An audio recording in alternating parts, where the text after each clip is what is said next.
할렐루야. 네, 한 주간 평안하셨습니까? 예, 아멘. 우리 좌우 앞뒤에 계신 분들에게 이렇게 인사할까요? 잘 오셨습니다. 예. 예, 잘 오셨습니다. 반갑습니다, 여러분. 주님의 은혜가 예배하는 우리 모든 성도님들에게 풍성히 임하시기를 기원합니다. 아멘. 제가 천도리에 온 지 이제 1년이 좀 지났습니다. 여기 와서 제가 이전에는 잘 하지 않던 습관이 하나 생겼어요. 그것은 바로 밤하늘의 별을 보는 거예요. 제가 이전에 있던 곳들과 달리 유독 여기가 별이 잘 보이더라고요. 저도 모르게 자꾸만 밤에 하늘을 쳐다보게 됩니다. 사막에 가면 이 별이 더욱 잘 보인다고 하죠. 사방이 모래 언덕인 그 사막에서 여행자들이 길을 찾는 유일한 방법은 옛날에는 별을 보는 것이었습니다. 2000년 전에도 이 별을 보며 사막을 건넜던 일단의 사람들이 있었습니다. 그들은 누군가를 찾아 길을 떠났어요. 그런데 그게 누구인지, 어떻게 생겼는지, 어디로 가면 정확히 그를 만날 수 있을지조차도 몰랐습니다. 천체에 관심이 많던 그들은 유난히 빛나는 별이 위대한 한 사람의 탄생을 예고하지 않을까, 그러한 막연한 기대와 소망으로 그 별을 보고 무작정 따라 하염없이 서쪽으로 걸었습니다. 여러분, 그 별은 누구의 탄생을 예고하는 것일까요? 잘 아시죠? 예수 그리스도입니다. 성도 여러분, 인생을 살다 보면 빛난 별을 가끔 봅니다. 하늘의 별이 아니라 이게 내 길이 아닐까라고 느끼게 하는 그 별 말입니다. 그래서 사람들이 마치 홀린 듯이 자신이 발견한 그 빛난 별에 이끌려서 피곤한 줄도 모르고 때로는 시간이 가는 줄도 모르고 그 별을 따라 걷고 또 걸어가기도 합니다. 저는 청소년 시절에 그 별을 봤어요. 그 시절 저는 제 인생이 참 어둡다고 생각했거든요. 그래서 그 어둡다고 생각한 그만큼이나 제가 발견한 그 별은 너무나 밝고 황홀했습니다. 그래서 저는 그 별을 따라서 지금까지 여기까지 걸어왔습니다. 그 별은 바로 저의 주님이셨습니다. 사랑하는 성도 여러분, 여러분의 별은 무엇입니까? 여러분은 지금까지 무엇을 따라 걷고 또 걸어오셨습니까? 저는 오늘 이 말씀을 여러분에게 전하면서 2000년 전 사막을 건너던 그들이 본 그 별, 그리고 제가 어린 시절 보며 따라 걸었던 그 황홀한 별을 여러분과 함께 걷게 되기를 소망합니다. 먼저 여러분에게 다시 한번 질문하겠습니다. 여러분의 별은 무엇입니까? 여러분은 지금 무엇에 이끌려 하루하루 여러분의 걸음을 걸어가십니까? 본문 말씀, 우리 1절에서 3절 말씀을 함께 다 같이 읽어보도록 하겠습니다. 읽겠습니다. 헤롯 왕 때에 예수께서 유대 베들레헴에서 나심에 동방으로부터 박사들이 예루살렘에 이르러 말하되 유대인의 왕으로 나신 이가 어디 계시냐? 우리가 동방에서 그의 별을 보고 그에게 경배하러 왔노라 하니 헤롯 왕과 온 예루살렘이 듣고 소동한지라. 아멘. 우리가 흔히 동방박사라고 알고 있는 그 사람들은 아라비아 출신의 천문학자다라고 추정이 됩니다. 그들은 예수님의 탄생을 예고하는 그 별에 이끌려서 아라비아 상인들이 이용하는 교역로를 따라서 예루살렘까지 왔습니다. 3절을 보니까 헤롯 왕과 예루살렘이 이 일로 발칵 뒤집혔다는 거예요. 여러분, 왜 발칵 뒤집혔을까요? 동방에서 온 이 현자들이, 자신들이 따라온 이 별이 유대인의 왕으로 나신 이의 징조라고 말했기 때문입니다. 여러분, 유대인들에게는 왕이 없었어요. 그들에게는 로마 황제가 있었을 뿐입니다. 헤롯은 로마 황제의 꼭두각시일 뿐이었지 유대인의 왕도 아니었습니다. 그는 에돔 출신이었어요. 성경에 예언된 유대인의 왕이란 다윗의 자손을 말합니다. 온 세상을 심판하고 다스릴 메시아를 말하는 거예요. 헤롯은 메시아를 원하지 않습니다. 왜요? 자기의 권력을 빼앗길 것이기 때문에. 유대인들은 자기들의 왕을 원하지 않습니다. 로마 황제의 치세에 이미 그들은 잘 적응하고 있어요. 잘 먹고 잘 살고 있습니다. 그들에게 예수님은 따라 걸어야 될 별이 아니었습니다. 그들에게는 이미 자기들이 따르고 있는 별들이 각자 있었습니다. 한 라디오 방송에서 나온 실제 이야기입니다. 사이클을 아주 좋아하는 세 친구가 있었는데 이들이 자전거 대회에 출전을 합니다. 워낙 자전거를 잘 탔기에 여유롭게 1등, 2등, 3등을 달리고 있었어요. 그런데 대회가 너무 시시해지는 거예요. 그래서 코스를 이탈해서 자기 집이 있는 방향으로 셋은 달려갑니다. 그런데 뒤를 따르던 이들이 그만 어떻게 해요? 이들을 따라서 코스를 이탈한 채 그들의 집으로 달려갔습니다. 주최 측도 따라갔어요. 방송 차량도 따라갔습니다. 모두가 그를 따라갔습니다. 대회는 엉망이 됐고 행사는 이들의 집 앞에서 마무리가 됐습니다. 이 웃지 못할 이야기는 우리에게 한 가지 교훈을 줍니다. 무엇을 따라가느냐? 우리의 별은 무엇이냐? 이것이 바로 우리의 인생길 종착을 결정한다는 겁니다. 사랑하는 성도 여러분, 다시 질문합니다. 여러분이 따라 걷는 그 별은 무엇입니까?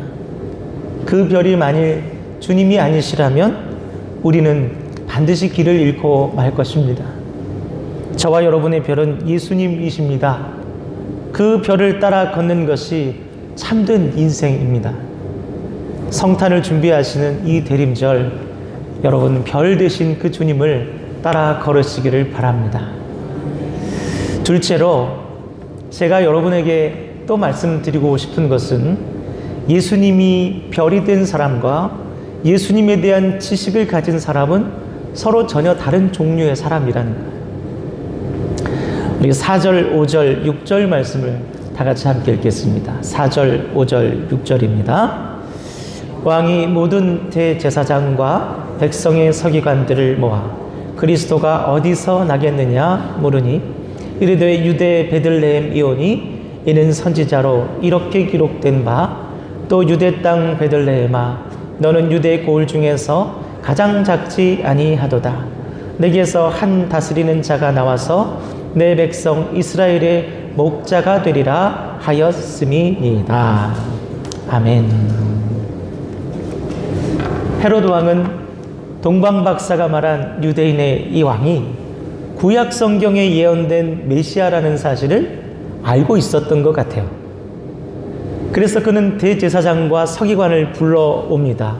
그래서 메시아가 어디에서 어떻게 태어날지 확인까지 했습니다. 성도 여러분, 하나님에 관한 지식이 하나님의 사람을 만들지는 않습니다. 예수님을 거절하는 이들 중 많은 이들이 모태신앙입니다. 그리고 성경학교 출신입니다. 신학교를 졸업하거나 심지어 목사가 된 분들 중에도 마치 헤롯과 같이 자기가 가진 지식으로 예수님을 매몰차게 거절하는 분들이 참 많이 있습니다. 제 주변에도 있어요. 여러분이 잘 아시는 도올 김용옥 선생님, 이분이 성경에 대한 관심이 굉장히 큽니다. 지식 또한 너무 깊고 풍부합니다. 목사인 저도요, 이분이 쓴 마가복음 강해, 또 요한복음 강해, 이걸 읽어보면 참 소화하기가 힘듭니다.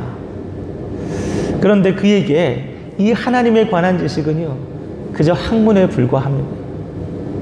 그리고 예수님은 그에게 별이 아닙니다. 그는 예수님을 매우 고상하게 거절하는 또 다른 헤롯에 불과합니다. 한 목사님에게 교인 한 사람이 찾아와 이렇게 질문합니다. 목사님, 저는 마귀의 존재를 믿을 수 없습니다. 마귀를 만난 적도 없어요. 그러자 목사님이 말합니다. 당신이 이 마귀를 만나지 못한 이유는 당신이 그 마귀와 같은 방향으로 걷고 있기 때문입니다. 만약 당신이 주님을 향해 몸을 돌이키면 바로 마귀와 마주치게 될 것입니다. 사랑하는 성도 여러분, 주님이 별이 아닌 사람에게 하나님께 대한 지식은 주님을 거절하는 도구가 되어버립니다. 여러분이 알고 있는 모든 지식은 여러분이 주님을 별처럼 따르지 않을 때 바로 주님을 공격하거나 여러분 스스로에게 상처를 주게 될 것입니다. 부디 여러분은 하나님께 대한 해박한 지식을 가진 헤롯이 아니라 오직 별만을 바라보고 그 거친 사막을, 그 기나긴 여정을 걸어왔던 박사가 되시기를 주님의 이름으로 축복합니다. 아멘. 이제 마지막으로 말씀드리고자 하는 사실은 동방 박사에게서 발견되는 아주 중요한 변화가 있다는 거예요. 여러분, 동방 박사들이 이끌던 별의 인도는 그들이 아기 예수님을 만나는 그 순간 끝납니다. 그렇다면 여러분, 앞으로 이 동방 박사는 무엇을 따라 살아가야 합니까? 다시 이방으로 돌아가서 그들의 삶을 살아가야 합니까? 12절 말씀을 우리 다 같이 함께 읽어보겠습니다. 12절 말씀입니다. 12절 함께 읽겠습니다. 그들은 꿈에 헤롯에게로 돌아가지 말라 지시하심을 받아 다른 길로 고국에 돌아가니라. 아멘. 동방 박사에게 별의 인도는 끝났습니다. 그렇지만 이제 그들에게 하나님과의 만남이 시작됐어요. 그들은 이제 별이 아니라 하나님의 사자를 만나 하나님과 소통을 하게 됩니다. 이후 말씀을 보면 하나님은 사자를 통해 요셉과 마리아를 비롯한 여러 인물들을 만나십니다. 이것은 여러분, 동방 박사가 그들과 마찬가지로 바로 하나님의 사람임을 분명히 보여주고 있습니다. 제가 이 부분을 묵상하다가 오래전에 방영됐던, 아마 여기 앉아있는 청년들은 본 적도 없을 텐데, 한 드라마 제목이 생각났어요. 별은 내 가슴에. 기억하세요? 차인표 씨가 나와서 손가락을 이렇게 흔들던 드라마였습니다. 우리 안혜숙 권사님이 개인적으로 친하시대요. 집에도 몇 번 놀러 왔다고 하는데, 아기 예수의 탄생으로 동방 박사들이 따라다니던 별은 사라져 버렸습니다. 그러나 그들은 이제 별이신 아기 예수님을 만남으로 그 마음에 그 별을 품게 됐습니다. 이제 그들이 바라볼 별은 하늘 천체에 떠 있지 않고 그 마음에 자리했습니다. 별은 그들의 가슴 속에 있는 것입니다. 사랑하는 성도 여러분, 이제 여러분은 여러분 안에 있는 그 별을 따라 여러분이 살아가야 될 남은 인생길을 걸어야 합니다.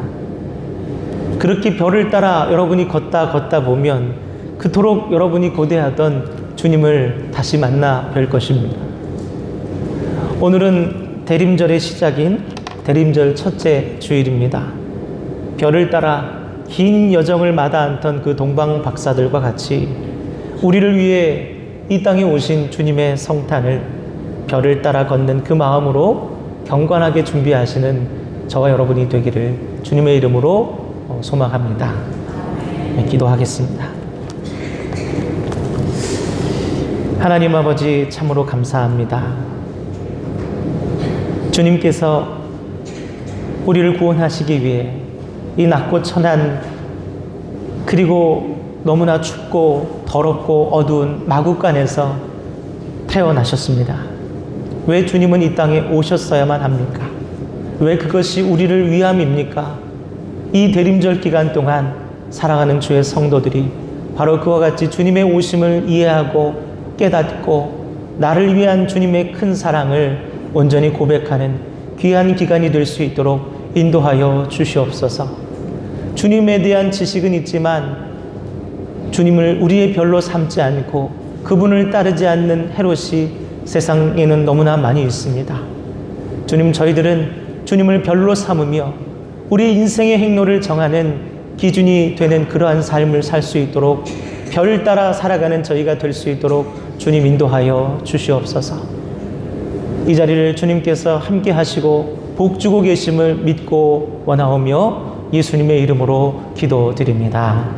아멘.